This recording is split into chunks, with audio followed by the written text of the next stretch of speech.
আজ শিমুলের ড্রয়িং রুমে আছেন একজন বহুমুখী ব্যক্তিত্ব। তিনি একাধারে একজন IRS enrol agent, USCIS immigration expert এবং আমেরিকান বার অ্যাসোসিয়েশনের সদস্য মোস্তাক চৌধুরী। থ্যাংক ইউ আপা। স্বাগত আপনাকে শিমুলের ড্রয়িং রুমে। থ্যাংক ইউ আপা, আমাকে ইনভাইট করার জন্য আজকে আপনার এই ড্রয়িং রুমে।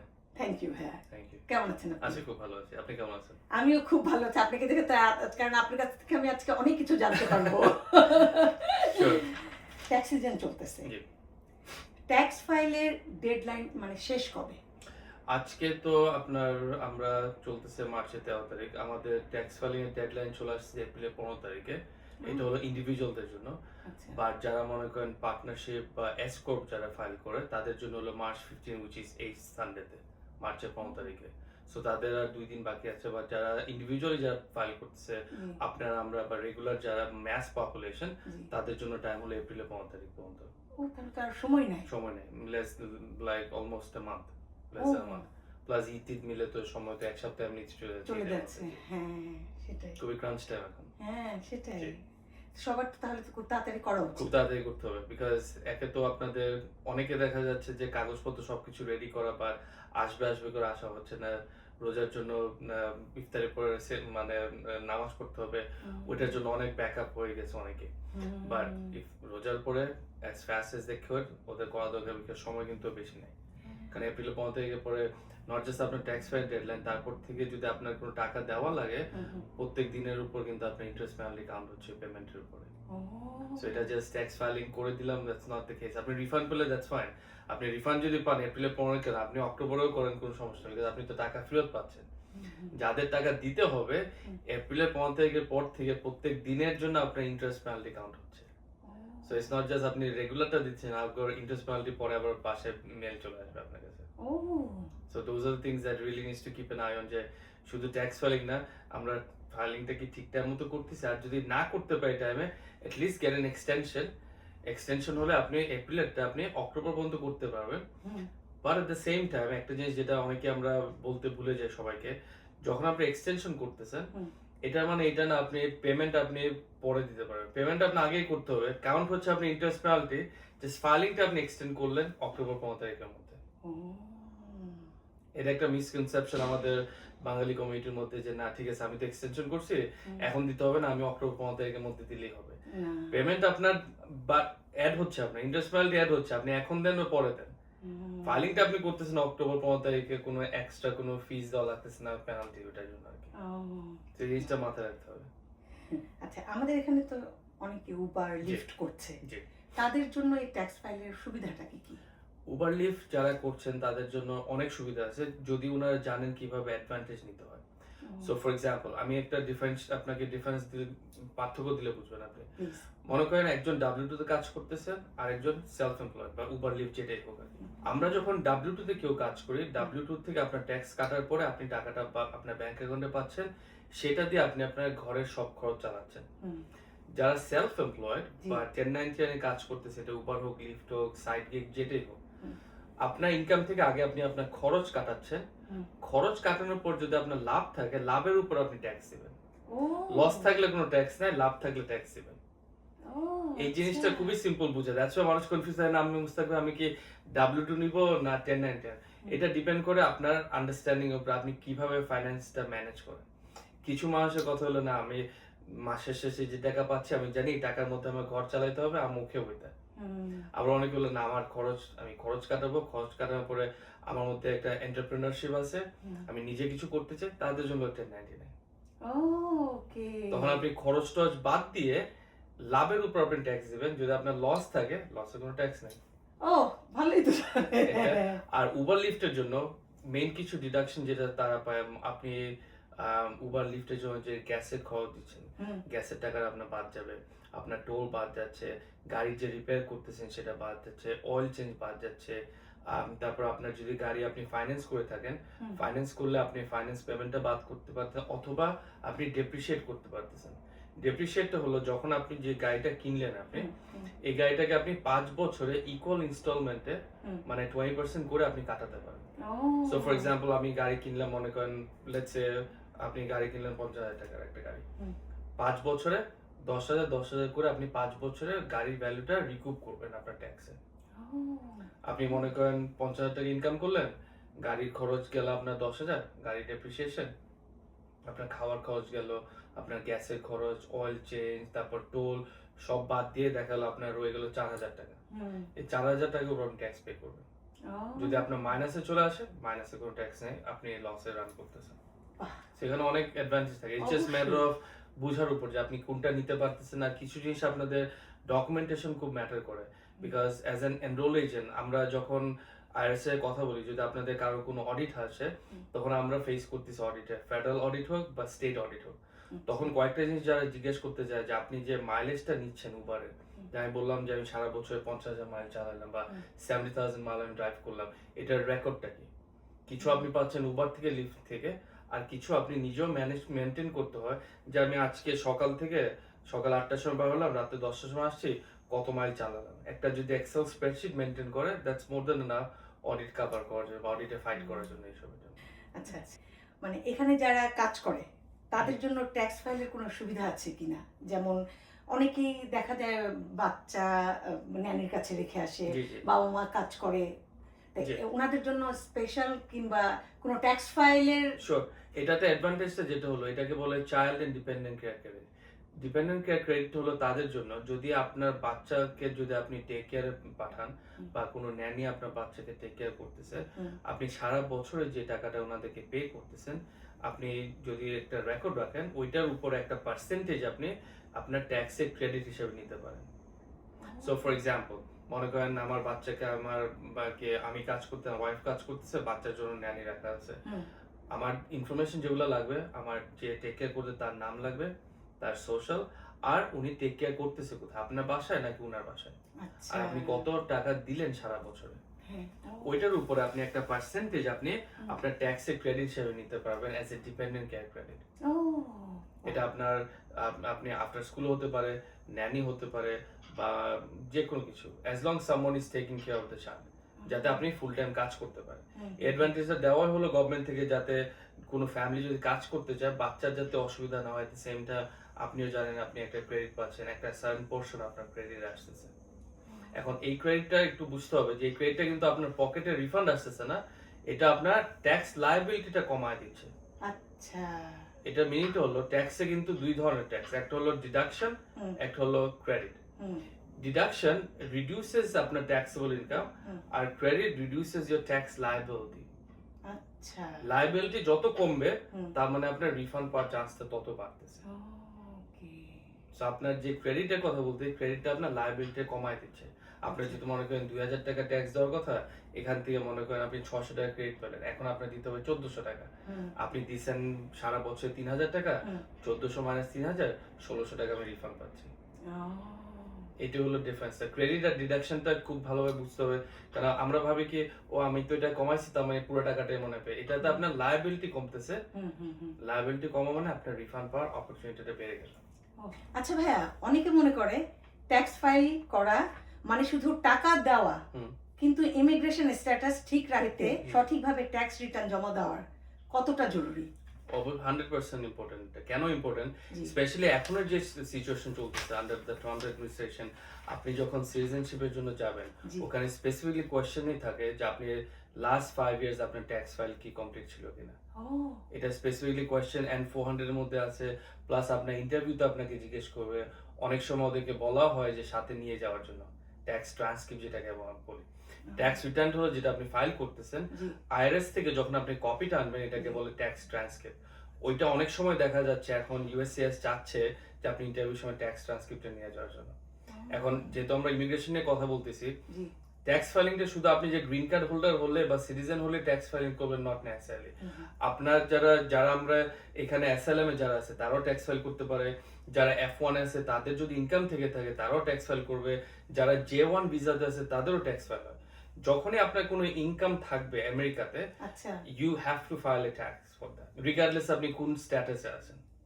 আচ্ছা, আমার একটা প্রশ্ন, আমার পার্সোনাল প্রশ্ন এটা, আমরা যারা গান গাই তাদের জন্য কি ট্যাক্স ফাইল করাটা জরুরি কিনা? জি, আপনারা যারা গান করতে মিডিয়া লাইনে যারা, আপনাদের তো আর কোনো জব W2 না, আপনারা সেলফ এমপ্লয়েড। সেলফ এমপ্লয়েডদের জন্য ওইটাকে বলা হয় স্কেডিউল সি। স্কেডিউল সি তে আপনি ইনকাম দেখাতে পারতেছেন এগেইনস্ট আপনার যত এক্সপেন্স আছে। সো ফর এক্সাম্পল আমরা যে আজকে যে এই আড্ডাটা দিচ্ছি আমরা ড্রয়িং রুমে, এটার জন্য যে ইকুইপমেন্টের যে খরচটা আপনার, that comes out of your আপনার ইনকাম থেকে বাদ যাবে। তারপরে আপনি যে বাসার স্পেসটা ইউজ করতেছেন অনুষ্ঠানের জন্য, দ্যাটস কনসিডার, এটা আপনার হোম অফিস। এটা হোম অফিসে আপনার ভাড়ার একটা পার্সেন্টেজ আপনি বাদ দিতে পারতেছেন আপনার ইনকাম থেকে। আপনি যে খাওয়া দাওয়া করতেছেন সেটা বাদ দিচ্ছে, আপনি যে অ্যাডভার্টাইজিং করতেছেন আপনার অনুষ্ঠানের জন্য সেটা বাদ যাচ্ছে। আমি যে আপনাকে কফি খাওয়াচ্ছি এটাও বাদ দিতে পারবেন আপনি। আমরা যারা ট্যাক্স নিয়ে কাজ করি আমরা সবসময় খুঁজতে থাকি কোথায় ট্যাক্স ডিডাকশন। সো এই কফিটাও আপনার ট্যাক্স ডিডাকশন নিতে পারতেছেন আপনি। সরি না না, ইটস ওকে। না, পারফেক্ট কোশ্চেন এটা। আপনি যে এডিটিং করাচ্ছেন, এডিটিং আপনার খরচ। আপনি যে কাউকে দিয়ে যদি কোনো কাজ করাচ্ছেন কন্ট্রাক্ট লেবার হিসাবে, সেটাও আপনার খরচ। আপনার যদি কোনো মনে করেন অফিস সাপ্লাইজ লাগতেছে, সেটা আপনার খরচ। দেয়ার সো মেনি এক্সপেন্সেস আপনি বাদ দিয়ে তারপর আপনি দেখবেন যে আপনার নেট প্রফিট না নেট লস। সো যারা আপনারা মিডিয়ার লাইনে তাদেরও একটা ট্যাক্স ফাইলিং হয়। ট্যাক্স ফাইলিং কেন দরকার? যখন আপনি ফিউচারে আপনি সিটিজেনশিপের জন্য যাচ্ছেন বা আপনি কারোর জন্য অ্যাপ্লাই করতে যাচ্ছেন, তখন আপনার ট্যাক্স রিটার্নটা দরকার হবে স্পন্সরশিপের জন্য। হ্যাঁ এক্স্যাক্টলি, কেন তখন আপনার 3 বছর ট্যাক্স রিটার্ন দিতে হবে। হ্যাঁ হ্যাঁ থ্যাংক ইউ। হ্যাঁ, যদি কারো ট্যাক্স ভুল হয়ে থাকে বা আইআরএস থেকে কোনো নোটিশ আসে, তবে কি তার প্রথম পদক্ষেপ কি হওয়া উচিত? আপনাদের যদি কারো কোনো নোটিশ এসে থাকে আইআরএস থেকে হোক বা স্টেট থেকে হোক, ফার্স্ট এন্ড ফরমোস্ট আপনারা কন্ট্যাক্ট করবেন এনরোল এজেন্টদের কাছে, সিপিএ অথবা এনরোল এজেন্ট। সিপিএ এনরোল এজেন্টের মধ্যে ডিফারেন্স আমি একটু বলে দিই। সিপিএ রা হলো স্টেট লাইসেন্স, which means আমরা এখন নিউ ইয়র্কে আছি। নিউ ইয়র্কের সিপিএ যারা, তাদের লাইসেন্স হলো শুধু নিউ ইয়র্ক স্টেটের জন্য। তারা নিউ ইয়র্ক স্টেটের বাইরে কিছুই করতে পারবে না। তাদের যত অফিসই খুলো, তারা এই সারাউন্ডিং এর মধ্যে ঘোরাঘুরি করতেছে নিউ ইয়র্ক স্টেটের মধ্যে। আমরা যারা এনরোল এজেন্ট, আমাদের হলো federal licence. This is the highest license you can get related to taxes আর কি। ট্যাক্সে এটার উপর কোনো লাইসেন্স হয় না আমেরিকার মধ্যে। আমরা যে কোনো স্টেটে আমরা রিপ্রেজেন্ট করতে পারতেছি আপনাকে, ফেডারেল অডিট হোক, স্টেট অডিট হোক, সবকিছু আমরা রিপ্রেজেন্ট করতেছি। তো আপনারা যেই স্টেটে থাকেন, যদি আপনি এমন কাউকে খুঁজতেছেন যারা অল ওভার দ্য কান্ট্রি আপনাকে রিপ্রেজেন্ট করতে পারবে, you need an enrol agent not a CPA. So আপনাদের ফার্স্ট যেটা করা দরকার, যখন নোটিশ আসবে, talk to an enrol agent, let's see কি ভুল হয়েছে আগে ট্যাক্স রিটার্নে। অনেক সময় দেখা যায় যে আমরা ফোনের মধ্যে অনেক সলভ করতে পারি আইআরএস এর সাথে, আর যদি আমাদের ফেস টু ফেস যাওয়া লাগে, we can handle that as well, provided আপনার কাছে সব ডকুমেন্টেশন রেডি আছে যেটা দরকার আমাদের। আইআরএস এনরোল, এই আইআরএস এনরোল এজেন্ট হিসেবে আপনি কিভাবে একজন করদাতাকে আইনি সুরক্ষা দিয়ে থাকেন? আইনি সুরক্ষাটা আছে আমাদের অডিটের মাঝখানে। যখন না কেউ কোনো ডিফল্টে পড়ে যায় ট্যাক্স ডিফল্টটা শুনতে মনে হয় খুবই সিম্পল, ট্যাক্স ডিফল্টে পড়ছে কি, ট্যাক্স ডিফল্ট থেকে কিন্তু আপনার প্রপার্টির উপর, আপনার পার্সোনাল সবকিছু উপর লিন পড়তে পারে। এমন অনেকে আছে আমাদের কমিউনিটিতে যারা ট্যাক্স লিনের জন্য ওনাদের বাড়ি গায়ে সব চলে গেছে। সো ট্যাক্সটা খুবই সিম্পল জিনিস না, কিন্তু আমরা যেটা ভুল করি, আমাদের কমিউনিটির মধ্যে আমি বলবো আনফরচুনেটলি আমাদের কমিউনিটিতে এত ট্যাক্স পেপার হয়ে গেছে যে আপনি যেখানে যাচ্ছেন আনাচে কানাচে বেসমেন্ট থেকে মানুষ ট্যাক্স ফাইল করতেছে। ট্যাক্স ফাইল করতেছে ওনারা, রেসপন্সিবিলিটি কিন্তু পড়তেছে আপনার উপরে। আপনি কিভাবে বুঝবেন যে ফাইল করতে তার লাইসেন্স আছে কিনা? আপনি যখন আপনার ট্যাক্স রিটার্নের সেকেন্ড পেজটা দেখবেন, ওখানে আপনি দেখবেন থার্ড পার্টি ডেজিগনেট একটা সেকশন থাকে। ওখানে যাদের লাইসেন্স থাকে তারা ওখানে ইয়েস বলে রাখে, কেন? যাতে আইআরএস এর কোনো কোয়েশ্চেন থাকলে যাতে আমাদেরকে কল করতে পারে। যাদের লাইসেন্স নাই তারা সবসময় নো দিয়ে রাখবে, কেন? Because they are not taking any responsibility আপনার ট্যাক্সের। আজকে অফিসে আমার কাছে একজন আসছে, নতুন একজন ক্লায়েন্ট, আরেকজনের কাছ থেকে, আরেক ট্যাক্স পেপারের কাছ থেকে। উনি এসে বলতেছে, মুস্তাক ভাই, আমি ওনার কাছ থেকে লাস্ট 4-5 বছর ট্যাক্স রিটার্ন করতেছি, এখন আমার কাছে চিঠি আসছে নিউ ইয়র্ক স্টেট থেকে, যারা প্রুফ চাচ্ছে যে আমার বাচ্চা এটা প্রুফ করার জন্য। এখন ওনার কাছে গেলাম, উনি বলে এটা তো আমার রেসপন্সিবিলিটি, আপনি প্রুফ করবেন, আপনার দায়িত্ব। এখন আমাকে বলতে, মুস্তাক ভাই কি করবো? আমি বললাম যে আমার এই কাগজপত্র দরকার, এটা নিয়ে আসেন, আমি করে দিচ্ছি। এই তখনই আপনি বুঝতে পারবেন যে ট্যাক্স প্রিপেয়ারার সিপিএ এনরোল এজেন্টের মধ্যে ডিফারেন্স কি। সিপিএ এনরোল এজেন্ট, আমরা লাইসেন্সড, আমরা রেসপন্সিবিলিটি নিয়ে একটা কাজ করতেছি। সিপিএরা স্টেটের মধ্যে করতেছে, বাট স্টিল দে লাইসেন্সড। আমরা যারা এনরোল এজেন্ট, আমরা ফেডারেল লাইসেন্সে, আমরা একটা রেসপন্সিবিলিটি কাজ করতেছি, যে আমরা জানি যে কিছু হলে আমরা জানি উই ক্যান ফেস। আইআরএস হোক, স্টেট হোক, আমরা আপনার পক্ষ থেকে ফাইট করতেছি। সো আপনি যখন আইনি সুরক্ষার কথা বলতেছেন, এই অডিটের কারণে আমরা যে কোনো লেভেলে আপনাকে রিপ্রেজেন্ট করতে পারি অ্যাজ এ এনরোল এজেন্ট। ধরেন যাদের বাচ্চা আছে তারা W2 কাজ না করে বছর শেষে তারা কি ট্যাক্স রিটার্ন পাবে কিনা? করতে পারেন। W2 যে আপনার একমাত্র source of income not necessary. যারা মনে করেন ক্যাশে কাজ করতেছে তারাও কিন্তু ট্যাক্স ফাইল করতে পারে। আপনারা তখন ওই যে তারা সেলফ এমপ্লয়েড হিসেবে ফাইল করতেছে। সো মনে করেন লাইক একজন ক্যাশে কাজ করতেছে, তার 2 বাচ্চা আছে। ফর এক্সাম্পল লেটস সে উনি ক্যাশে সারা বছর ইনকাম করলো 15,000-16,000 টাকা। উনি ফেডারেল স্টেট মিলে at least they can walk out with $10,000-12,000 refund নিয়ে পার হতে পারবে। আমাদের কমিটিতে অনেকের বাসা বাড়ি আছে, জি, তাদের ট্যাক্স ফাইলের সুবিধা কি? এটা 2 ধরনের বাসা বাড়ি নিয়ে কথা বলতে পারে যখন এটাতে আসে। একটা হলো যে বাসাতে আপনি নিজে থাকতেছেন, সিঙ্গেল ফ্যামিলি, অথবা 2 ফ্যামিলি বা রেন্টাল প্রপার্টি, যেটা যেখানে আপনি নিজে থাকতেছেন, নিজের বাড়ি যেটা, সেখানে আপনি ট্যাক্সে কাটাতে পারবেন আপনার মর্গেজ ইন্টারেস্ট, আপনার রিয়েল এস্টেট ট্যাক্স, এগুলো কাটাতে পারবেন যদি আপনার এনাফ ট্যাক্স বা রিয়েল এস্টেট ট্যাক্স পে করে থাকেন। আন্ডার দ্য নিউ ট্রাম্প অ্যাডমিনিস্ট্রেশনের যে নতুন বিলটা পাস হলো, ওয়ান বিগ বিউটিফুল বিল, এটার আন্ডারে আপনি স্টেট এন্ড লোকাল ট্যাক্স, আপনার এটা আগে ছিল 10,000 ক্যাপ, এটা হয়ে গেছে $40,000 ক্যাপ, উইচ মিনস আপনার state and local tax plus আপনার রিয়েল এস্টেট ট্যাক্স যদি আপনার বেশি হয়ে থাকে, আপনি আপ টু 40,000 আপনি কাটাতে পারবেন এগেইনস্ট ইউর ইনকাম। প্লাস আপনার মর্গেজ ইন্টারেস্ট তো আছে, প্লাস আপনি যে ডোনেট করতেছেন সারা বছর সেটা আপনি কাটাতে পারবেন, বিকজ আপনি আইটেমাইজ করতেছেন।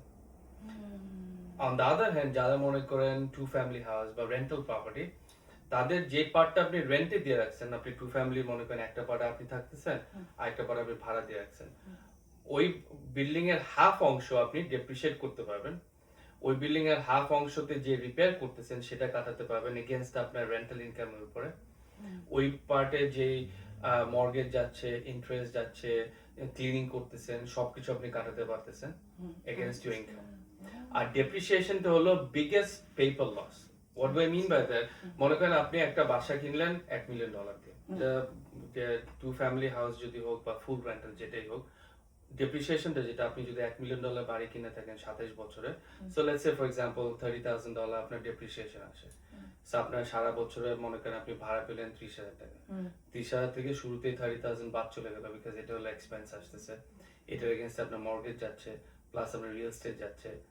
আর আপনারা রেন্টাল প্রপার্টিতে আরেকটা সুইট স্পট যেটা হলো, যেটা অনেকেই আমাদের বাঙালি কমিউনিটিতে জানে না, there something called real estate professional.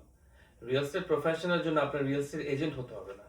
আপনি যদি আপনার নিজের বাড়িতে রেন্টাল প্রপার্টি হোক, 1 ফ্যামিলি হোক, 2 ফ্যামিলি বা ফুল রেন্টাল হোক, আপনি যদি প্রুফ করতে পারেন বা আপনার যদি ডকুমেন্টেশন থাকে যে আপনি প্রত্যেক সপ্তাহে অ্যাটলিস্ট 15 ঘন্টা কাজ করছেন to manage the property, which mean সারা বছরে 750 ঘন্টা, আপনি যতই আপনার লস হবে, you can take the entire loss against আপনার W2 ইনকামের উপরে। সো এটা মিনিংটা কি একটু ভেঙে বলি, কারণ এটা একটু কমপ্লিকেটেড জিনিসটা। আমি ইনকাম করলাম 30,000 রেন্টাল ইনকাম, আমার মর্গেজ আছে 10,000 টাকা ইন্টারেস্ট, ফর এক্সাম্পল 10,000 টাকা মর্গেজ ইন্টারেস্ট, 5,000 টাকা রিয়েল এস্টেট ট্যাক্স, আমার ডেপ্রিসিয়েশন আছে আমার 30,000 টাকা। সো 30, 10, 40, 5, 45, 30 থেকে 45 বাদ দেওয়ার পরে আমার মাইনাস আছে $15,000 লস আছে। এই পুরা $15,000 আমার W2 ইনকাম থেকে 15,000 টাকা কমে গেল ট্যাক্সেবল ইনকাম থেকে, বিকজ আমি রিয়েল এস্টেট প্রফেশনাল হিসেবে নিজেকে প্রুফ করতে পারতেছি। এটা আপনি শর্ট টার্ম রেন্টালও করতে পারেন। আমাদের কমিউনিটিতে অনেকেই দেখবেন এয়ারবিএনবি করতেছে আজকাল। এয়ারবিএনবির জন্য আপনার 7 দিনের নিচে যদি আপনি বাসা ভাড়া দিয়ে থাকেন, আর আপনি যদি সারা বছরে 100 ঘন্টা আপনার বাসার পিছনে কাজ করে থাকেন, you qualify as a real estate profession. তখন সেম বেনিফিটটা যারা লং টার্ম রেন্টালে পাচ্ছে, সেম বেনিফিটটা আপনি শর্ট টার্ম রেন্টালে পাবেন। এটার জন্য দেখবেন যারা শর্ট টার্ম রেন্টাল, যারা এয়ারবিএনবি করতেছে, আজকে শুরু করলে একটা দিয়ে খুব খুব তাড়াতাড়ি ওরা 1-2 বছরের মধ্যে 4-5-6টা প্রপার্টির মালিক হয়ে যায়, বিকজ তারা বুঝে গেছে যে লুপ হোলটা কোথায়, কিভাবে to take advantage of the system. But কিছু সারাউন্ডিংস কাজগুলো করতে হয়, যেটা আপনি যদি প্রফেশনাল কারোর সাথে ডিল করেন, দেন ইউ নো এক্স্যাক্টলি কিভাবে করতে হবে। বাট এটা real estate is the best way to make money, to build a portfolio, plus আপনার ট্যাক্সটা রিডিউস করে আসতেছেন আপনি, plus you are considered a landlord as well. আচ্ছা, যারা ধরেন স্টক ইনভেস্ট করে, তাদের কি কি সুবিধা আছে? স্টক আপনার দুই ধরনের ইনভেস্টমেন্ট স্টকে থাকে ইন টার্মস অফ ট্যাক্সেস আর কি। জি জি একটা হলো লং টার্ম আর একটা শর্ট টার্ম। লং টার্ম কোনটাকে বলা হয়, যেসব স্টক আপনি এক বছরের বেশি আপনার পজিশনে থাকবে বা আপনি হোল্ড করে রাখতে চান। সো উইচ মিনস আজকে আমি একটা স্টক কিনলাম, আজকের থেকে এক বছর বেশি যদি আমার কাছে স্টকটা থাকে আমি না বেচি, তখন ইটস কনসিডার লং টার্ম। এক বছর আগে যদি সেল করে দিই, দ্যাটস কনসিডার শর্ট টার্ম। আচ্ছা লং টার্ম যেসব স্টকে আপনি সেল করতেছেন, যদি আপনি প্রফিট থাকে, আপনার ট্যাক্স হবে 0 to 20% এর মধ্যে। আচ্ছা আর যদি লস থাকে, আপনি আপ টু $3,000 ম্যাক্সিমাম লস নিতে পারবেন এগেইনস্ট ইউর ইনকাম। এখন আপনি বলতে পারেন যে মুস্তাক ভাই, হোয়াট ইফ আমার লস বেশি এই বছর, আমি লস করলাম 10,000 টাকা, আমি 3,000 টাকা নিলাম, তাহলে বাকি 7,000 কি হবে? বাকি 7,000 নেক্সট ইয়ার ক্যারি ওভার করবে।